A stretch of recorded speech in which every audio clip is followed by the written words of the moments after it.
Mesdames, Messieurs, chers amis, la période des vœux est l'occasion de revenir sur les projets et les événements de l'année passée et de vous présenter les projets de l'année à venir. Le début de l'année a été marqué par l'ouverture d'un centre de vaccination anti-Covid à la salle des fêtes, et ce jusqu'aux élections, moment où nous avons transféré ce centre sur la commune de Caudebec-les-Elbeuf.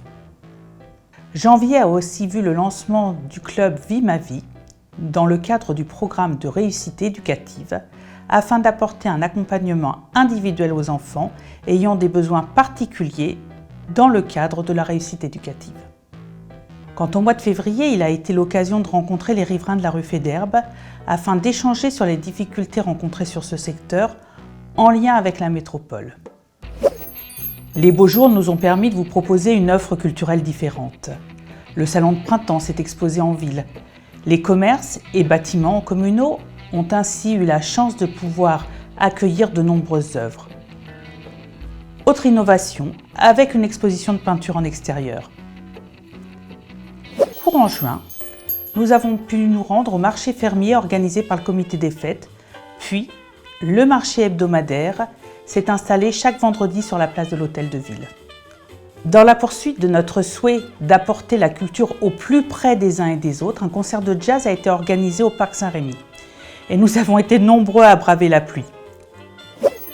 Après la remise du prix Wattier à l'école Paul-Bert Victor Hugo, nous avons obtenu le label Cap-Citergie en juillet dernier. Cette nouvelle démarche stratégique climat, air, énergie est le fil conducteur de notre projet municipal. Citergie, c'est aussi le développement de l'écomobilité avec les pistes cyclables, une gestion raisonnée et raisonnable des bâtiments communaux, je pense aux services techniques municipaux, la rénovation thermique de l'hôtel de ville ou encore la réfection de l'école Marcel Touchard. Le début de l'été et le mois de juillet a été l'occasion de mettre à l'honneur nos trois collègues. Jean-Marie Masson est ainsi devenu maire honoraire, tandis que Jean-Marc Pujol et Joël Roguez ont été nommés adjoints au maire honoraire afin de les remercier de l'investissement dont ils ont fait preuve pour la ville et les habitants de la commune durant de nombreuses années. Merci à eux. La rentrée de septembre a été marquée par l'accès à la plateforme Intramuros que vous pouvez télécharger sur votre smartphone pour recevoir les informations sur la vie de la commune. Plusieurs équipements ont pu ouvrir ou réouvrir à cette rentrée de septembre. Je pense à la ludothèque, le multi-accueil pour les plus jeunes, mais aussi la résidence senior, la Rose de Seine, qui complète l'offre de logement et de services en direction de nos aînés. La Saint-Aubinoise, le 11 septembre, a permis aux associations de présenter les activités qu'elles proposent dans une ambiance très agréable, d'autant que de multiples activités étaient proposées aux familles. Le conseil municipal a, durant le dernier trimestre, créé plusieurs dispositifs importants. Le permis de louer, qui vise à éviter la mise en location de logements dégradés. Autre sujet, la réserve communale civile.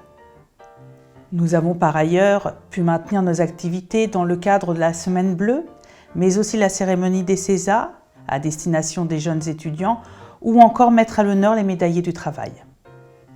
Concernant la boutique test, nous avons reçu récemment plusieurs candidats qui tous portaient avec conviction et motivation leur projet. Et nous avons attribué cette boutique test à une créatrice locale. Enfin, la fin du mois s'est clôturée par le marché de Noël, le 17 décembre après-midi, en extérieur, eu égard aux conditions sanitaires. L'année 2022 sera elle aussi une année riche de projets et de réalisations. Je ne vais vous en démontrer que quelques-uns. Premier semestre 2022, l'ensemble des bâtiments situés sur le quartier Fleurs-Feugret seront intégralement démolis.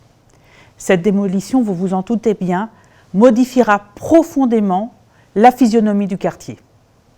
Autre projet important pour notre ville, la poursuite de la reconversion du site D1. Il s'agit, à proximité de l'école de musique et de danse et de la Rose de Seine, de la construction prochaine de 2 collectifs de 23 logements chacun. Il s'agit là de multiplier l'offre de logements sur la commune. Comme je vous le disais précédemment, nous allons entrer en phase opérationnelle de 3 grands projets d'investissement. Il s'agit de la construction des nouveaux services techniques municipaux, de la rénovation énergétique de l'hôtel de ville et enfin de la reconstruction de la cantine de l'école Marcel Touchard. Dans un tout autre domaine, vous annoncez le bal populaire et familial qui aura lieu le 14 juillet prochain. Enfin, nous mettrons en œuvre un conseil municipal des jeunes et des aînés. Et puis pour finir, bien évidemment, nous poursuivrons notre plan d'action Territoire engagé pour la transition écologique, anciennement Citergy, que nous avons déjà développé depuis le début de notre mandat. Mais pour l'heure, place aux festivités de fin d'année.